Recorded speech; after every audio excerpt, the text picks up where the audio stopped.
Number 10, most hated.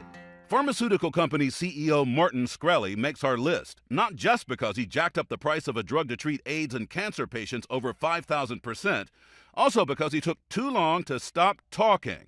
Yeah, I could see how it looks greedy, but I think there's a lot of altruistic properties to it. Or tweeting, trying to make his case to people like Bernie Sanders and Hillary Clinton who did not want to hear it. Shkreli was indicted for unrelated fraud and resigned before the end of the year. Number 9, state of denial. 2015 was yet another banner year for Illinois politicians in big trouble. Former House Speaker Dennis Hastert got caught up in sexual misconduct and hush money allegations.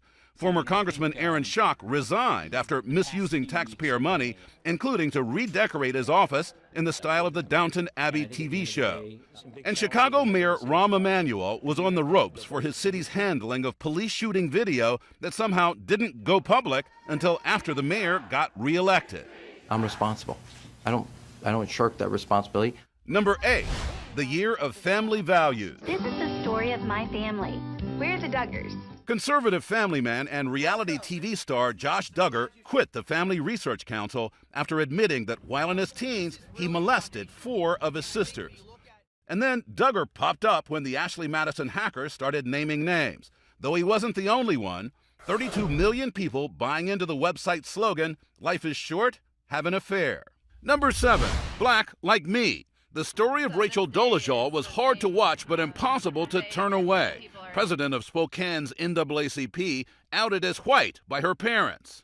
Are you African American?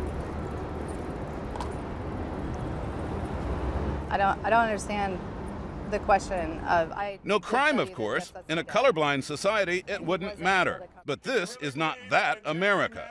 The telling part was the overheated reaction to Rachel's story that said more about our times than she ever could. I think she's out of her mind, to be quite honest. At first I thought, maybe this is a psychological disorder, but now I'm convinced that she's a con artist. Number 6, at least they're consistent. The U.S. Secret Service, the guys who protect the first family, seem to stay in the spotlight, and not always for their heroics. Sometimes it's not even their fault. This year, some rocket scientist flew a drone over the White House that crashed on the lawn. What are you supposed to do about that? But then in March, 2 senior agents who had been drinking crashed a car into the White House barricade. So there's that.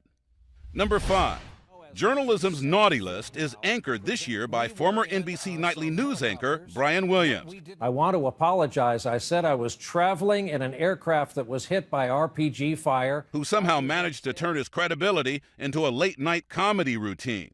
Not to be forgotten, Rolling Stone magazine, which this year had to retract a story by Sabrina Rubin Erdely, who managed to take a serious issue of national concern and change the focus with her deeply flawed opus on the alleged sexual assault at the University of Virginia. Number 4, no sense of humor. Here's a question. 3 top officials of FIFA, the governing body of professional soccer, are all traveling in a car. Who's driving? Answer, the police. It's almost not a joke considering so many officials who control the world's most popular sport have been implicated by the Justice Department for allegations of bribery, fraud, and money laundering. That joke was so not funny to FIFA that when one of its PR guys told it in public, he quit his job. Number 3, and speaking of sports scandals, we can't forget Tom Brady of the NFL's New England Patriots, who faced down allegations that made both a joke and a punchline. Grown men accused of playing with deflated balls. Our equipment guys do a great job of breaking the balls in. To me, those balls are perfect, and that's what I expect when I show up on the field. Number 2, I'm Alice in Wonderland, and I approve this message. There is a place like no place on earth. Some say to survive it, you need to be as mad as a hatter. When Lewis Carroll wrote this fantasy classic, he could not have foreseen the unparalleled political jabberwocky coming from candidates in both parties in the U.S. presidential race. Everything I did was permitted by law and regulation. Where being a leader can mean insulting millions. They're rapists. I would not advocate that we put a Muslim in charge of this nation. Even billions of people. Donald J. Trump is calling for a total and complete shutdown of Muslims entering the United States. And the great thing is the general election is still more than 10 months away. And finally, number 1, Policing in the age of candid camera phone.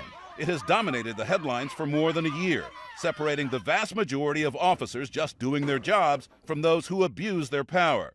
Nowadays, if the police report says a guy who got locked up or beat up or worse was supposedly resisting arrest, pictures sometimes tell the rest of the story. Joe John, CNN, Washington.